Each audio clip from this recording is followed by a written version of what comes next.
and welcome to Window Cleaning Dude. In today's episode, we're going to talk about professionalism.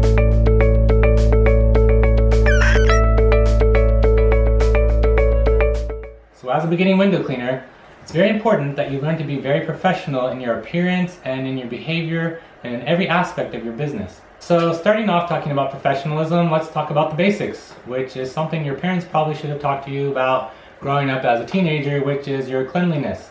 You want to show up shaven, you want to have clean teeth, brushed your teeth, use mouthwash, have deodorant on, brushed your hair. You know, all the cleanly basics that you need to have with your whole, who you are body-wise. You need to be clean and presentable. Since you are going to be meeting complete strangers, you're a complete stranger to your customer, you're going to be going into their homes, they want to have confidence that they're not hiring some weirdo off the street. And so the more professional you can look in your cleanliness and in your appearance, the more confidence you're going to instill in your customer. Now, it's also important that your clothing looks very professional. You want to have very clean clothing. You want to have picked out a uniform, and when choosing a uniform, the best way to do that is to start with your vehicle. And what I mean by that is look at your vehicle color, make that your first color that you're going to choose to create your whole look. So typically in a logo or in a uniform, you want 2 to 3 colors. My logo here on my shirt that I'm using for this resource training video series that I'm doing here and the website that I've created for Window Cleaning Dude, I've chosen white, black, and blue.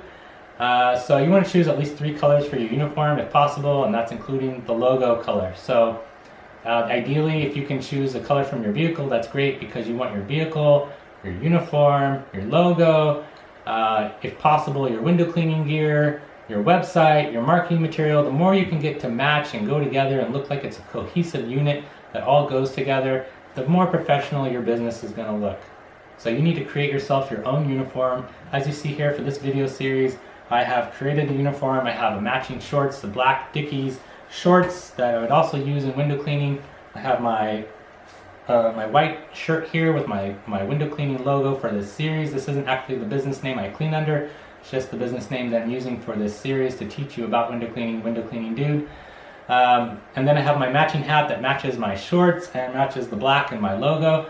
Now, if you're looking for ideas for your window cleaning uniform, you can go to windowcleaningdude.com. I have links there to where you can buy Dickies shorts with cargo pockets, and of course the hats and so forth, so you can create a uniform for yourself. That's a good starting point to go with. I prefer the Dickies shorts because they have the cargo pockets. I can stuff a lot of my window washing cloths in there. I can put those in my pocket and stuff them so that I can have plenty with me when I'm going about, which is why I always prefer to have the cargo pocket.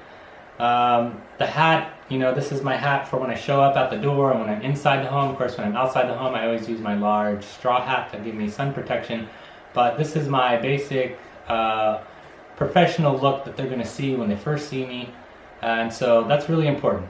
Now, as far as the Dickies shorts go, if you are interested in that, Dickies is known for making service type clothing for the service industry, which is why I chose to go with Dickies. It does look very professional and clean cut. Can't always necessarily find the shorts with the cargo pockets, so if that's the case, then you know, buy the pants with the cargo pockets and then have them cut and sewn into shorts by somebody you know who knows how to sew. So whether it's a girlfriend, your wife, your mother, sister, whoever, have them sew and cut the pockets, or not cut the pockets, have them sew and cut the pants into shorts with the cargo pockets. Also, you're going to want to have a nice clean black leather belt, and I also have matching black socks and black shoes, so everything goes together. You need to figure out your color scheme and then buy some nice uniform gear there. You also want to have a lot of shirts, a lot of shorts, and a lot of hats. So buy, you know, multiples of the same hat, multiples of the same shirt and shorts, and of course socks as well. Because you will be going through these clothes rather quickly. They're going to get dirty rather fast. I know when you're first starting out, you're only cleaning perhaps 1 place a day, but over time you're going to start cleaning, you know, 2, 3, 4 places a day. And so in between each job every day, I change my shirt, because on the job you will get dirty, you are going to get wet, stinky, sweaty, you know, you name it. So you're going to want to change in between jobs so that you show up with a nice clean appearance. I don't typically change my shorts in between jobs, but that is something to consider if you are getting very dirty while you're out cleaning is to bring an extra pair of shorts so that you're not sopping wet, especially if you're going to be going into people's homes. You don't want to be getting wetter and then wetter at the next job, and then by the time you get to the third home, you're just sopping wet. You know, you're going to be brushing up against stuff in people's homes, so you want your clothes to be fairly clean and dry. So as long as you can keep your shorts fairly clean and dry, then you don't really have a need to be bringing an extra pair of shorts, but if not, then maybe that's a good idea. I know oftentimes I'll also bring extra socks, just to keep my feet nice and dry during the day, because they do get wet. You should be using booties over your shoes when you go into the home, so that you don't have any problems there with wet shoes or wet socks. So that's all part of your professionalism in terms of your uniform. So your cleanliness, your uniform.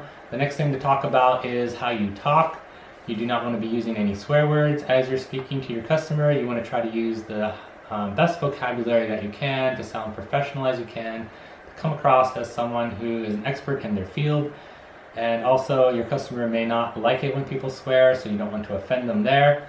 I know it is your business and you want to do your business how you want to do it, but at the same time, your customer for the day is your temporary boss for that day. And so you want to keep them nice and happy, and you want to sound professional. So avoid using swear words at all costs, especially if they have children in the home. Mothers aren't going to be too happy about that either. And even if your customer is swearing in front of you as their regular vocabulary, my personal opinion is to still keep it professional and don't swear. They're going to notice that, they're going to pick up on that, and they're going to see you more as a professional. The other professional thing you want to keep in mind is keeping a professional voice. You want to stay friendly, keep upbeat. Don't be talking about religion or politics, in my opinion. That never ends up in a professional conversation, even if they agree with your religious views or political views. So I would keep that out of there to keep it professional in your language and the things that you talk about. The obvious other things are to be professional is you do not want to be drinking alcohol before you come to your job. You do not want to show up drunk. You do not want to drink alcohol on the job. None of these things are professional. I have stories on my window cleaning website, windowcleaningdude.com, where you can read some of the stories that I've experienced and heard the horror stories from other customers and why they ended up hiring me because of other window cleaners coming drunk or smoking or different things like that. So go read those if you're interested, windowcleaningdude.com. And then the other thing is you don't want to be smoking on the job. That's never good. You don't want to come to the job smelling like smoke. So if you are a smoker, you might think about switching to the patch or doing a vape. Oftentimes, I can tell you this, cleaning for 10 years, over 10 years, I only had maybe 3 customers in 10 years who were smokers. So that's going to tell you something right there. A lot of people who get their windows clean are not smokers, and if they do, you wouldn't know it going into their home because they're not smoking in the home or around the home. My advice to you is do not smoke and then come to a window cleaning job smelling like nicotine. Oftentimes, if you're a smoker, you don't even realize that you smell like nicotine, but the people around you will notice. And when you're going into these homes, a lot of people's homes, they're very cleanly people, they have very clean homes, and when you come into a home and the home smells better than you do and you're reeking, think about what that's going to send, the message that's going to send to your customer. You're supposed to be exuding cleanliness in every aspect since you're going to be cleaning the windows. And so if you don't smell clean or you don't look clean or you're not acting clean, it's just going to reflect on your business, and you're probably not going to get a repeat customer there. You're probably not going to get any referrals there. So keep that in mind. I know that could be a tough thing to have to hear, especially if you are a smoker or a drinker, or if you like to swear. This could be a challenge to you, but think about your business, think about your goal of making $100,000 or more a year, and take it seriously, and cut these things out of your life if possible, or at least while you're on the job. So you also want to be making sure that you're respectful to your customer's property. Lastly, in terms of professionalism, I'd say just make sure you know what you're talking about. Be the expert in your field. If you like this video, please give me the thumbs up. If you're looking for more information, go to windowcleaningdude.com. There's probably more stuff there that I didn't think about to cover here in this video. Also, please subscribe to this channel and be part of this window cleaning community here on YouTube. And it also shows YouTube that you find this content valuable. It helps out my channel. Click the notification bell if you want to be updated on new videos, and comment down below for anything else that you'd like to know more about in terms of professionalism, or if you just have other questions about window cleaning in general. And good luck with starting your window cleaning business, and I will see you in the next video.